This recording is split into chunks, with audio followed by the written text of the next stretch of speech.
अस्तित्वात नसलेल्या उद्यानाला देखभालीचा ठेका. महापालिकेचा अजब कारभार.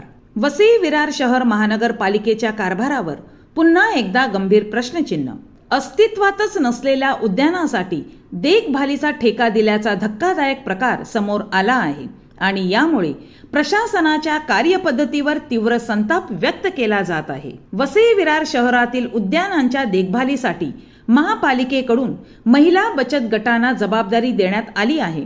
मात्र या योजनेत मोठा घोटाळा किंवा गंभीर हलगर्जीपणा झाल्याचा आरोप समोर येत आहे. प्रभाग समिती एच अंतर्गत ओमनगर येथील गायत्री मंदिरासमोरील मैदान, जे प्रत्यक्षात उद्यान म्हणून अस्तित्वातच नाही, विकसतही नाही, त्यालाच कागदोपत्री उद्यान दाखवत त्याच्या देखभालीचा ठेका देण्यात आल्याचा धक्कादायक खुलासा झाला आहे. याचप्रमाणे कृष्णा टाउनशिप येथील नरसुळे नाल्यावर असलेले उद्यान जुलै 2025 मध्ये ज्याचा स्लॅब कोसळला तेव्हापासून पूर्णपणे बंद अवस्थेत असलेले उद्यान. असे असतानाही त्या उद्यानाच्या देखभालीसाठी कार्यरत महिला बचत गटाला मुदतवाढ देण्याचा प्रस्ताव समोर आल्याने संशय अधिक गडद झाला आहे.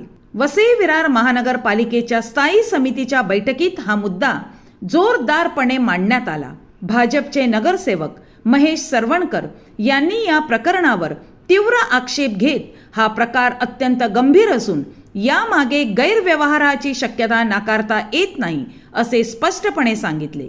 तसेच नालासोपारा येथील महेश पार्क उद्यानाच्या दुरावस्थेवरून नगरसेवक निलेश चौधरी यांनीही प्रशासनाला धारेवर धरले. उद्यानांची योग्य देखभाल न करणाऱ्या महिला बचत गटांना मुदतवाढ देऊ नये, संबंधित अधिकाऱ्यांवर कायदेशीर कारवाई करावी, अशी ठाम मागणी सभागृहात करण्यात आली.